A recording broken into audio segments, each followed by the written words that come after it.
Good afternoon. Good afternoon. May I request everyone to please stand as I read to you God's Word pertaining our relationship as husbands and wives. Very familiar passage, Ephesians chapter 5:21 to 29. It says there, submitting yourselves one to another in the fear of God. Wives, submit yourselves unto your own husbands as unto the Lord. For the husband is the head of the wife, even as Christ is the head of the church, and he is the Savior of the body. Therefore, as the church is subject unto Christ, so let the wives be to their own husbands in everything. Husbands, love your wives, even as Christ also loved the church and gave himself for it, that he might sanctify and cleanse it with the washing of water by the word, and he might present it to himself a glorious church, not having spot or wrinkle or any such thing, but that it should be holy and without blemish. So ought men to love their wives as their own bodies. He that loveth his wife loveth himself. For no man ever yet hated his own flesh, but nourisheth and cherisheth it, even as the Lord the church. Let us pray. Thank you, Father God, that we can come together and have a reflection and emphasis on this aspect of our lives to become more shining testimony, not only as individuals but as partners in this earthly life.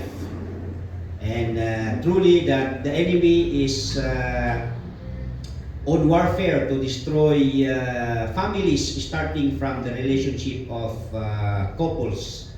So that we thank you that we can have this kind of activity wherein we can refresh, wherein we can be reminded to uphold and to protect our commitment to preserve not only our relationship but our families. So help us all together as we ponder and launch ourselves into your word. We pray in Jesus' name. Amen. Mabalin niyo tayo tugaw kakabsat.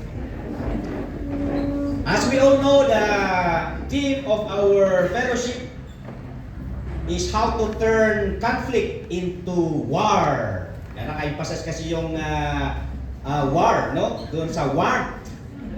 Pero actually, my purpose po yung kung bakit naka-emphasize yung war. Yan, because that would be our 3-point outline. So that the purpose of our fellowship is to enlighten us that whatever our struggles and our relationship is that hindi tayo hahantong sa Third World War.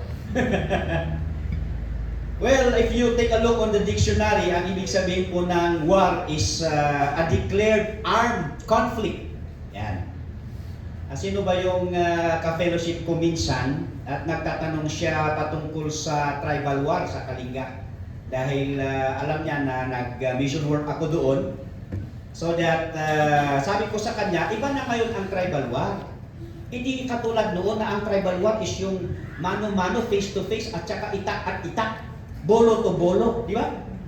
Ngayon iba na ang tribal war doon sa Kalinga, barilan talaga. Oh, there was one time nung I was hiking doon sa Sleeping Beauty kasi from Tinglayan going to Tanudan sa Lubo, hinahike namin yung portion ng Bangad doon sa may tiyan ng Sleeping Beauty. At nandun na ako sa third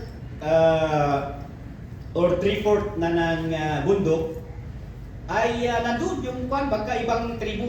It so happen na nagbabarilan sila. Oh. And then doon sa kalsada, nandoon yung mga military.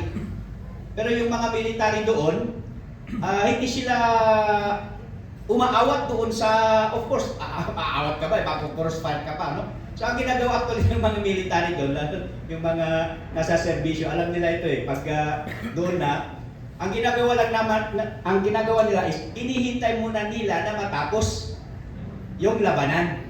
Saka sila, ano yon? Yung situit kung merong natamaan doon or yung naiwan doon. But of course, yung mga tribo, kung may natamaan, siyempre dadalhin nila yung kasama nila, iuwi nila. Yan. So, tribal war. Kasano ti pa nag-tribal war yung ijay balbalayo. Tumanaya, titakuri palang ganakin tinidor. Kasya ba? Anyway, yung acronym ng war in relation to turning conflict into warmth, W is willingness. Willingness. Yung pangalawa, letter A is affection. And then letter R is responsibility. So yun po yung tatlong main point outline natin. But what kind of willingness, what kind of affection, and what kind of responsibility? So W, yung willingness po dito is the willingness to submit with one another. Take note. Submitting one to another. Oftentimes sa mga kasal, sino yung na palaging ini-emphasize na mag-submit? Wives, di ba? Ang mag-submit. Pero yung verse 21, the preceding verse says there, submitting yourselves one to another. So, ibig sabihin, hindi lang wives ang mag-submit, ang lalaki dapat mag-submit din sa asawang babae. Because marriage is a mutual submission. Kaya ibaloy nga, iyang mo, alin mo. Di ba? Give and take. Marriage is a give and take relationship. Hindi lang wife ang nagsasubmit.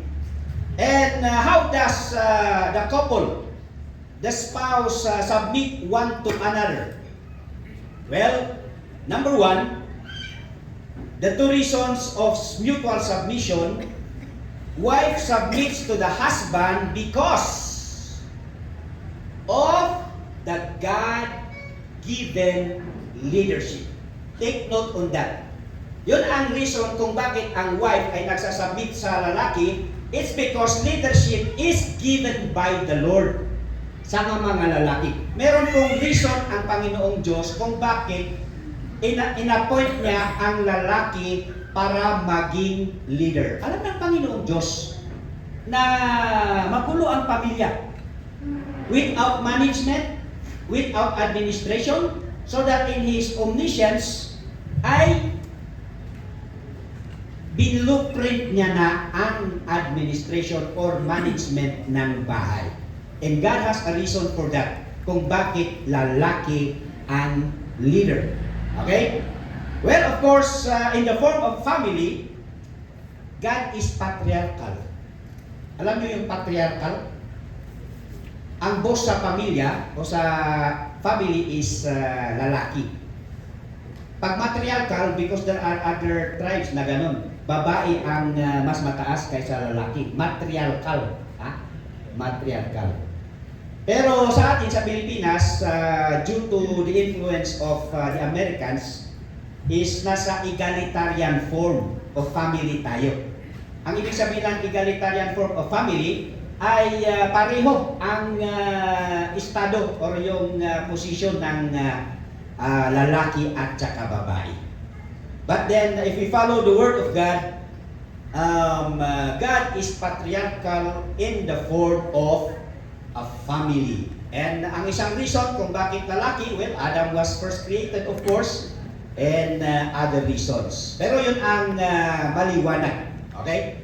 So the wife submits to the husband because of the God-given leadership to the husband. Ngayon, maitanong naman ninyo kung paano naman mag-submit ang lalaki. Kasano? What is our basis? Well, ito yon sa Ephesians 5:25. Husbands, love your wives even as Christ also loved the church and gave Himself for it. Tayo na mga lalaki, we submit to our wives by a Christ-like and loving leadership. Yan po ang submission natin ng mga lalaki. We submit through Christ-like.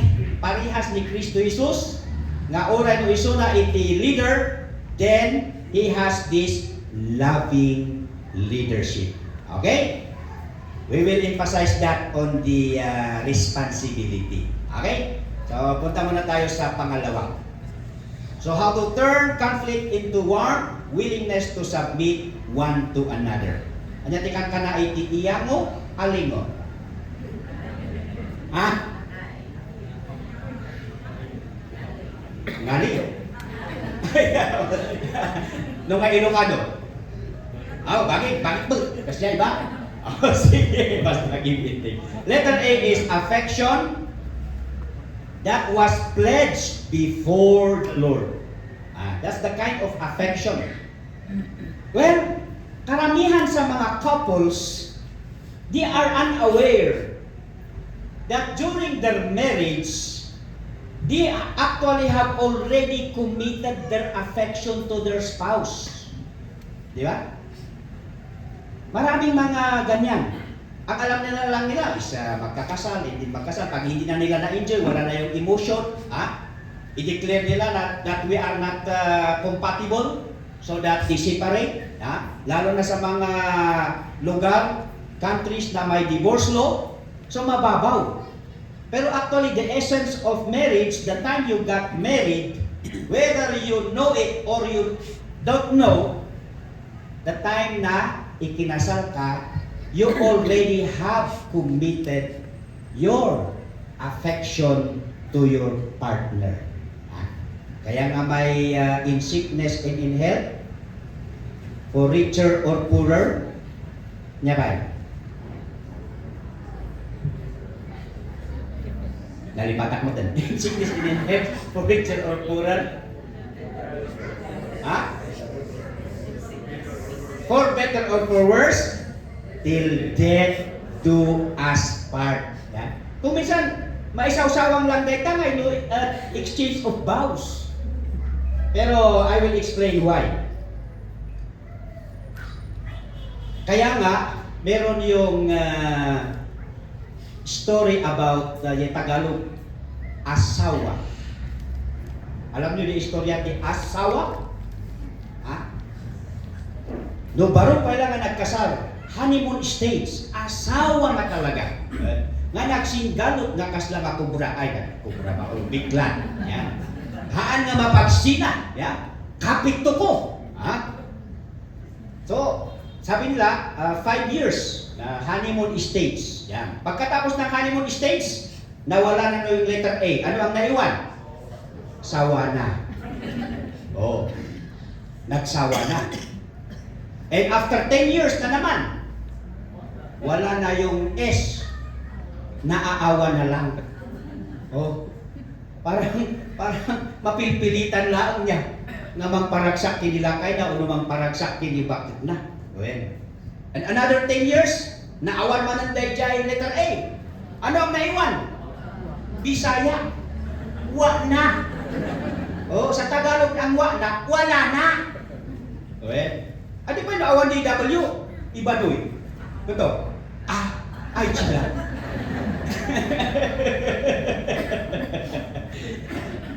So, ganun, ano? Naawa na lang, then hanggang nawala na. Well,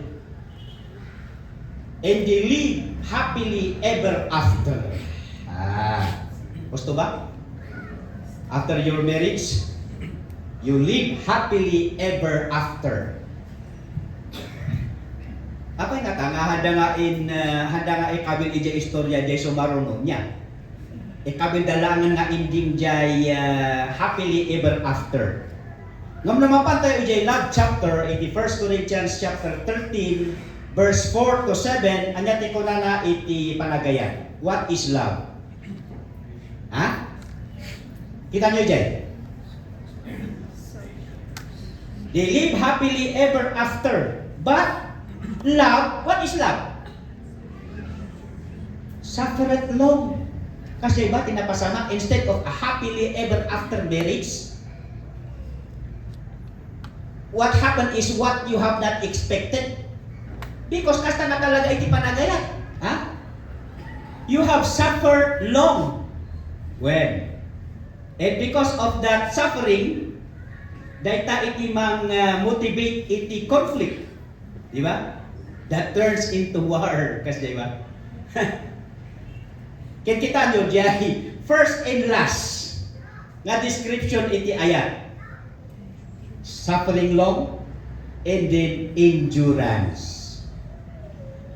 Ijay mat kini NIV, jay suffereth long is patience. Love is patient.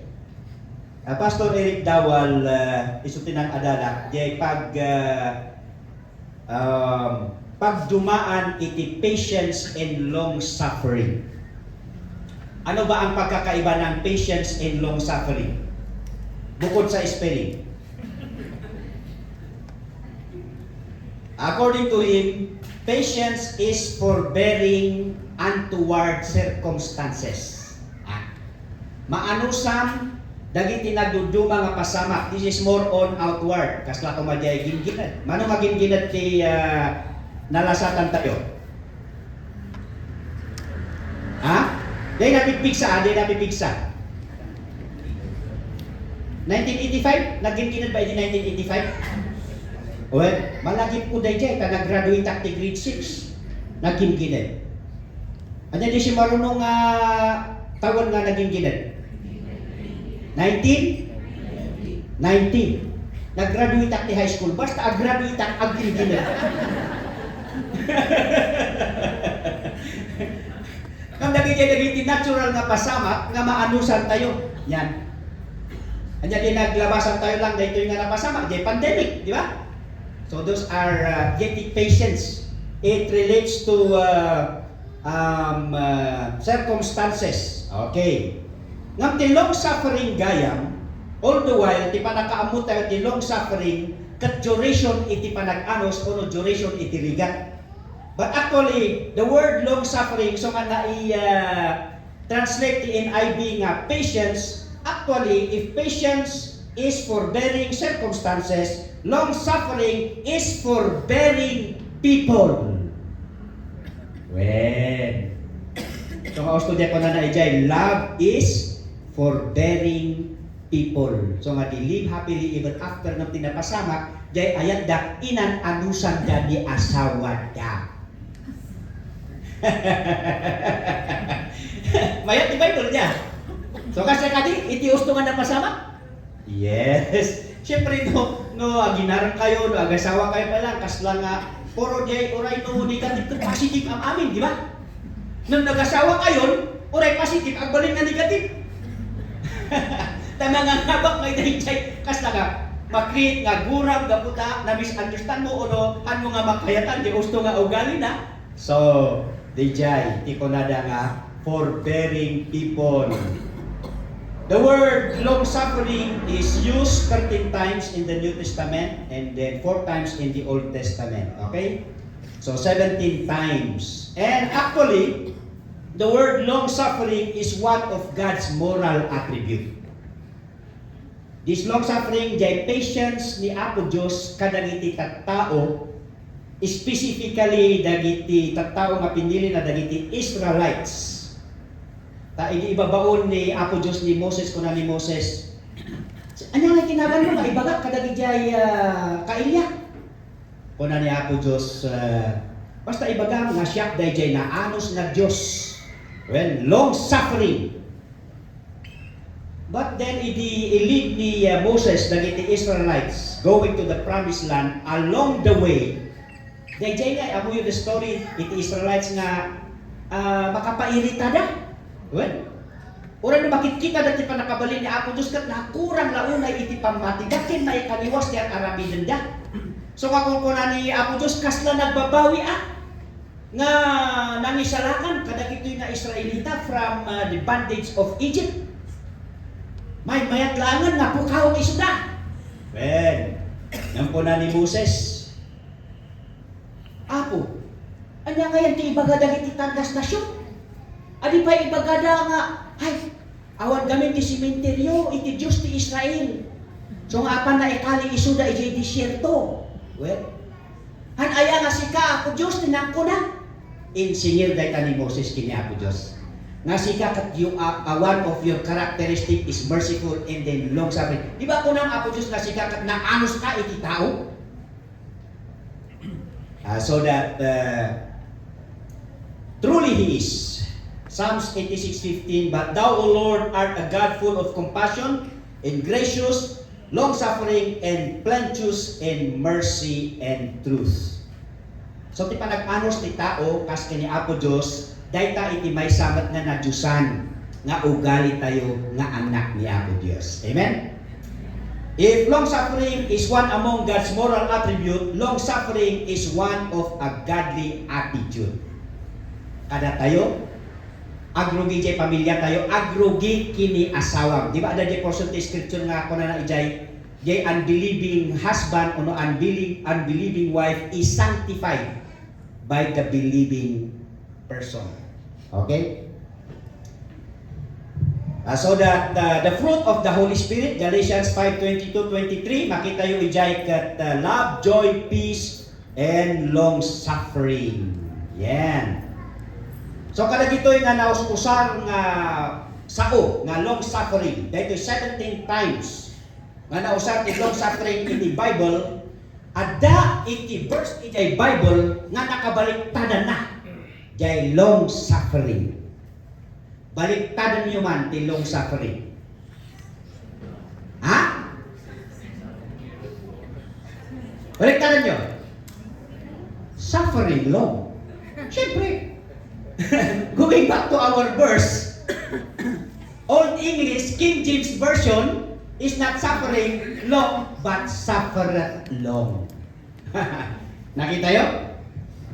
Yan. An instance in the Bible where long suffering was reversed. In the King James Version, it says there that love suffers long. So that it starts from our spouse. What is the recent meaning of long suffering? Nakasalamat naman sa kanta na iti word na long suffering kasi Old English data, di ba? Alam nyo ba kung ano ang current meaning ng long suffering? Sa mga pulis, alam nila to. Manong din. Maximum tolerance. Well, so mga kasyan, iti panag-anos yung kanila kayo, kinibakat yung maximum tolerance. Well, in the family, of course, we exercise maximum tolerance kada giti ubing tayo nang runa na wulwulda. Sino pa dagiti tattao dahil exercise maximum tolerance, kaya kaaro ba yun? Iso? Well, di pala tayo nga membro, di ba? Ano ti kakanuha tayo nga hanga maawatan ti ugali niya? Oh, ngam no Bible data, then we exercise maximum tolerance so that happy maximum tolerance to all. Well, anyway, Hebrews 13:4 says, marriage is honorable among all.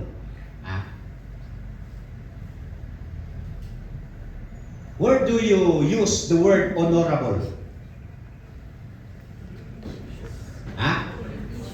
Kadagiti public officials, agi-start from kagawad, kapitan, municipal, and then basta public official, honorable.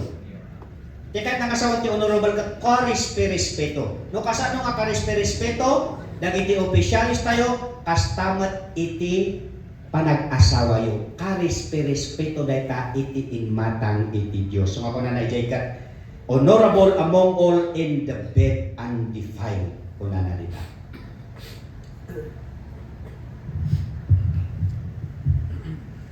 Well, the question, Apay nga honorable nga paiso iti kasaryo, kinagkasaran nyo.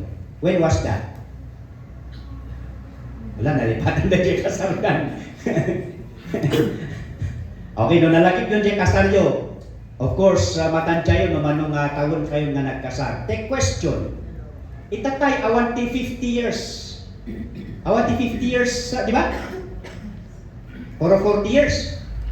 So malamang, ada dagiti dandani nga a golden anniversary. Yan. Sika? Sige. I-check tayo. Take question kada kayo. No, celebrate kayo iti golden wedding anniversary. Take question. Ada pa lang si bibiyag nga ninong kiminang yo? Ada pa? Laro sika? Awan da aminan? Napanandan? No, bumisita kami ti golden wedding anniversary, ti talaga nga birokat jay ninong kiminang. So ako na da iti madama, no dagiti ubin tayo ti mga asawa, advisean tayo isunda nga mga lalaki at least younger or ti contemporary da.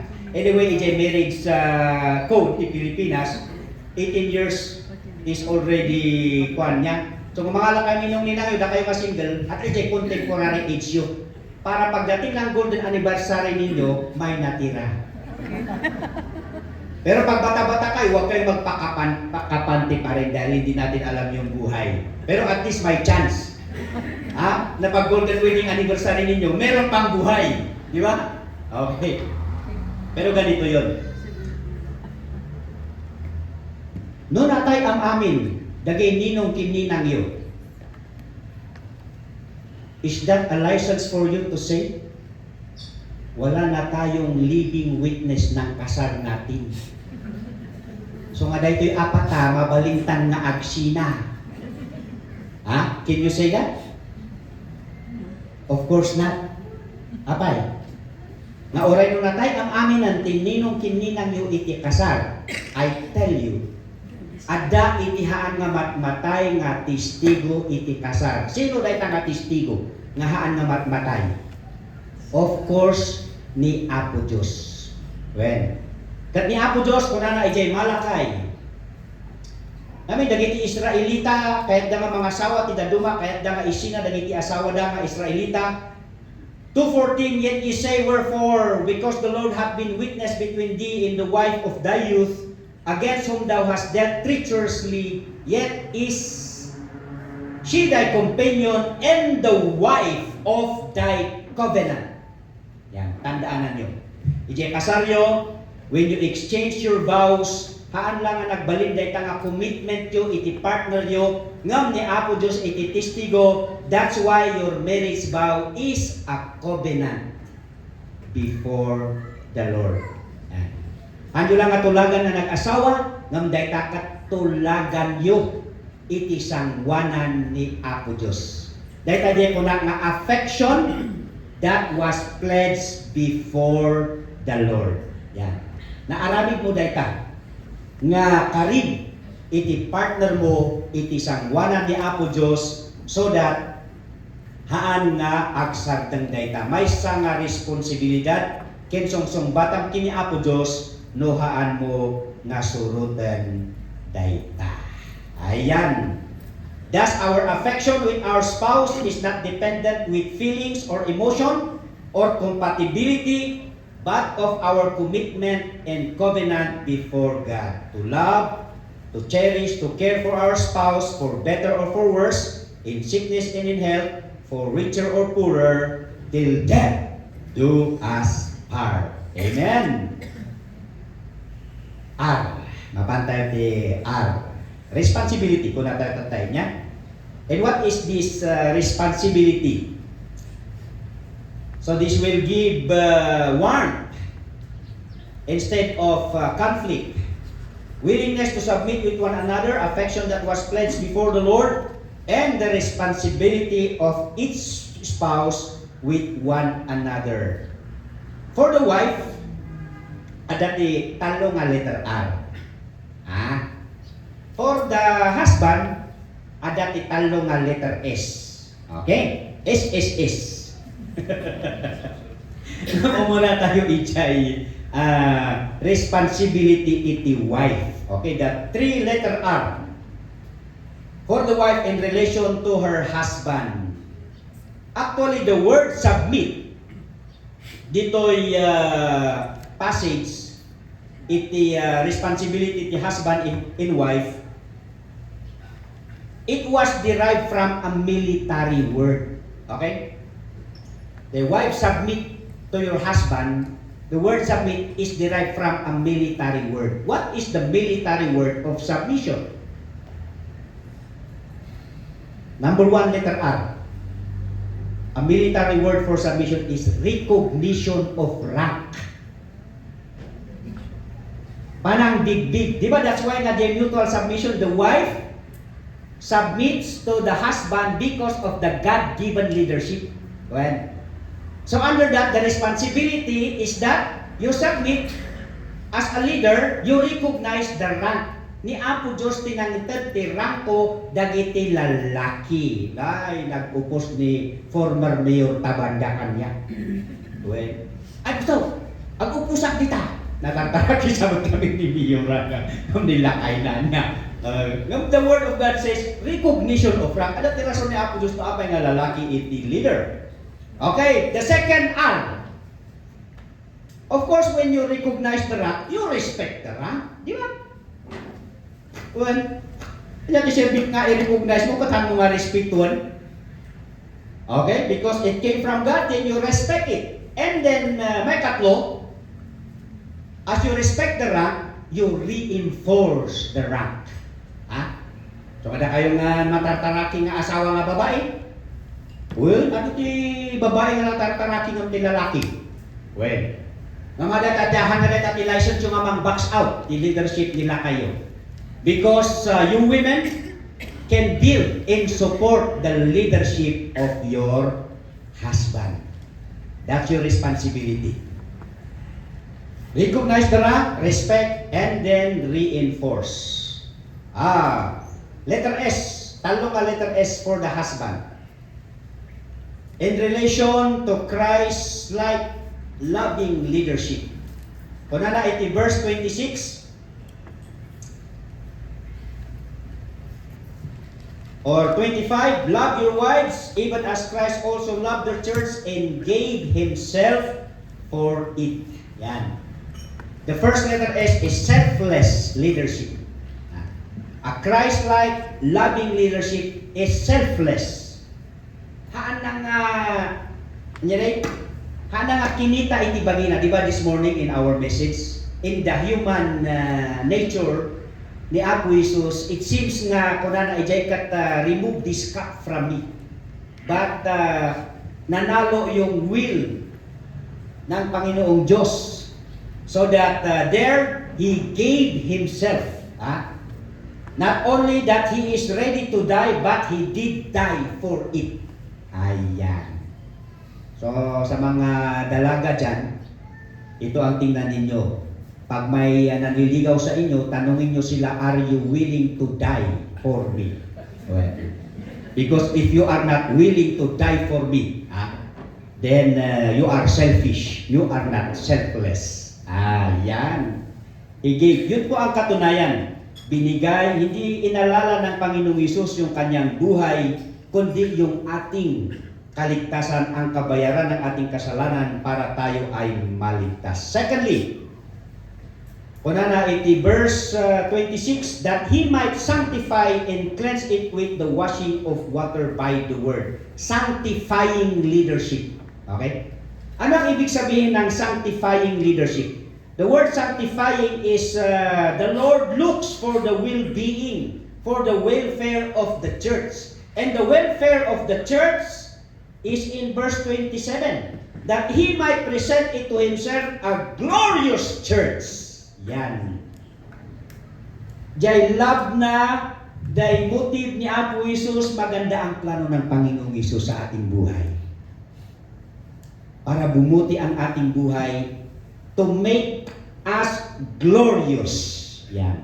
So in application, kadagiti lalaki ay makita iti itsura ni asawa tayo. no nagbalinan nga tourist spot tibuging dia. Di kaka-problema na kada tayo. Nya?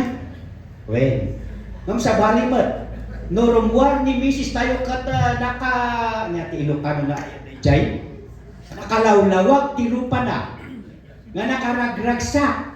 Ay, kung nadakat, ay, talagang mapagmahal ni asawa na daytoy nya. Managyaman. So, managaywan. So that it reflect. Iji ikasta tayo nga asawa nga lalaki. Takitaan tayo jay pag-imbagan, pagsayaatan, handa nga nibakit tayo, ngam oray pay, ti pamilya tayo. Amen. And then, last, the third letter S, responsibility for the husband. Servant leadership. We are familiar with that. John 13 to 15. This was the washing of the feet. Although he is the leader, you call me master and Lord, and ye say, well, for so I am. If I then your Lord and master have washed your feet, ye also ought to wash one another's feet, for I have given you an example that ye should do as I have done to you. Yan, mga kapatid. Ang tatlong letter S. So, patas lang, ha? Talo-talo. Well, this was for trade, nya? Ijay wedding yo. Idi wedding yo ba dapat veil ceremony yo? Ha? Unahan niyo pa na napadpadas, lalo da kayo nga inkalon. So mamaya to ang anniversary kayo, arami din tayo ijay veil ceremony. Question. Sa dino ti pangi kapatan DJ veil. Ti lalaki. Ha? Ulo ba ulo abaga? No babae, ijay ulo. Our spreading ijay ulo. Ngano ijay lalaki, di ba dito'y abaga? Owen, tajay veil ceremony nga dijay veil speaks of the God-given leadership.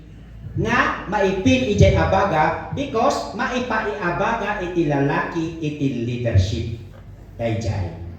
Ngam tandaanan yo, iti inted ni Apo Diyos iti leadership iti lalaki, hana nga in-emphasize iti authority tapno maabuso. Ngam ti in-emphasize na accountability. Tapno balanse iti abagayo. Di ba? Sige man, ipangatuyo man ti authority yo dita abagayo. Asa? Sige, magna kayo. Mayat ba makitaan?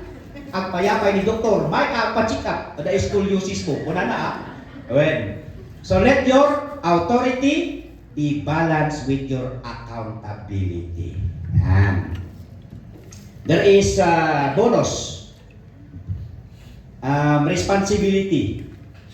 There is a special consideration for the wife. 1 Peter chapter 3 verse 7. Ito yung na-mention ko kanina sa preaching. Likewise, ye husbands dwell with them according to knowledge, giving honor unto the wife as unto the weaker vessel. The weaker vessel, tikat ng asawa ni Jai, although she, as if she is sick, oray no awat ti sakit ni asawam, i-consider mo lang ka kanayon nga agsak-sakit. Tapno rumwar di tapusong dayjay panangaywan mo kanyana. At ati kahit ko ti ibaloy, nga naunag, Diyan ito kastada nga mga iwan niya. Ibaloy siguro dahito diyan Ilocano nga, dung-dung-wan. Ha? Sabali, diyan care niya, diyan panangaywan mo, diyan dung-dung-wan na talaga. Okay, anya tayo ibaloy ti dung-dung-wan. Kapsa. Ha? Love mga utasang kakadyo. Kakadyo. Kakadjuan taka. Ya kas lano ikanda ka regalo ket madim nga madadali ay wanam nga nalaing, that's the meaning. Okay? So if we consider our partner nga ada sakit da oray no awan, then it will emanate in our hearts dahil ikasta tayo nga mangaywan iti asawa tayo. So, dahil ti palo, willingness to submit with one another, affection that was pledged before the Lord, and the responsibility of its spouse with one another. Ngampuna na ditoy, this is a great mystery but I speak concerning Christ in the church. So kamayat iti agasawa. Tama i-illustrate iti panagayat ni Kristo Jesus kadagiti tao na. Ngam kasi iti maadal tayo, nga haan laang ti number 1 nga plano ni Apo Diyos kat haan nga diay naragsa nga relasyon iti agasawa. Ada iti mas nangat-ngato nga ragsa nga ipapaay ni Apo Diyos kada tayo ang amin. Kat no ada ka ditoy kat hano pay nga naawatan dayjay selfless love ni Apo Jesus nya. Nga hana nga pinanpanunot iti bagina iti pinanunot na kat datayo. Imbati na iti tangatang, imbati na iti langit, tapno umay dito rabaw ti daga, ang balin nga tao, isagaba na iti panakaisalakan, kat nalpasan nga insagaba na kanatay isuna, kat kunana no siya sino man ti mamati kini Apo Jesus, kat maikan ti biyag nga agnanayon, kin maikan iti karbengan nga agbalin nga anak ni Apo Dios. Kat kayat na nga hakala nga maisalakan, no di katapno umimbag iti panagbiag mo, maiurnos iti biag mo, ken dumuras iti panagbiag mo. A sanctifying love. Yan. Kat ijay ka nga masurwan, no kasano iti nakumbaba, ken naragsak nga panagbiag. Panagbiag iti Apo, ken kastamat iti panagbiag, panagserbi iti pada tayo mo tattao nga agrugi iti pamilya tayo, ken iti amin nga kailangan da nga makanggag iti ebanghelyo. So that dayjay tano awan ka ni Apo Jesus kalpasan ti panagbiag mo dito rabaw ti daga anya ti kunana iti Biblia. Kada tayo mga Kristiyano, we were once an enemy of the Lord. We are not a people of God. So hanga pudno diya kunada nga amin nga tao ket anak ni Apo Dios haan. Adto pa diya kunan ni Apo Jesus kadagiti Pariseo, you are of the devil, your father. Yan. Nga madimot diya nga usaran ano apang kayo maagkasaba niya. You are of the devil, your father. Madi. Ada gamin tinangi kasta ket awanan. Haan nga nasuwin dayjay na dismaya na ikaskasabaan na. Now the truth is dayjay no maminsan kat ibagada nga anak datayo am amin ni Apo Dios namhaan tilaeng ikari ni Apo Dios nga agbalin nga anak na kadagiti amin nga agtalagken kumamang kini Apo Jesus kas manubot kin mangisalakan na. In actually han mo nga maayaplikar dagitoy nga nadyusan nga ugali iti mismo nga asawa iti pamilyang no awa ni Apo Jesus tinka. So nga agtaod iti kabaalan ken panangiaplikar tani Apo Jesus metlang iti mangi aramid kada tayo. Tapno kaya tayo nga willing tayo nga agsabmitar iti sinuman. Kini Apo Dios iti partner tayo ken sinuman dagiti dinutukan ni Apo Dios nga turay tayo. And then ito'y tayo nga maawatan. Nga iti panagayat kat may sadaytan nga tulagan nga napasama. Nang runa kadagiti na asawaan, iti tsepo nga da kayo kat nakasal. So ni Apo Dios, imang tulong, maysa kan maysa as we fulfill our responsibilities. Agkararag tayo. O Apo Dios, aduunay iti maadal, kurang na iti nga panawan ng salamat. At least naikan iti tiyempo tapno kasta kat maiyunay-unay. And we look forward iti napintas na pagkuliganan ng runa kada kami nga anak mo so that mabuy-buya kami kadagiti aglawlaw mi, dagiti kaaruba mi, dagiti katrabaho mi. So that angko amo iti sitwasyon ti maysa ken maysa ada iti kanya-kanyang struggles uno kanya-kanyang anot nga puro struggle because sika nga Dios make that you are a fair God nga mangipalakam ka iti ragsa ket mangipalakam kamet kadagiti pakapadasan iti biag mi na iso iti pag-adalan mi ken mangited iti panagtaan mi o nagbalin kami nga nataangan iti na Kristiyano nga panagbiag mi tapno maaramat kami pay nga mangi danon iti panangidalan mo iti wagas iti na Kristiyanuan nga panagbiag. So thank you for your word. We thank you in Jesus' name. Amen.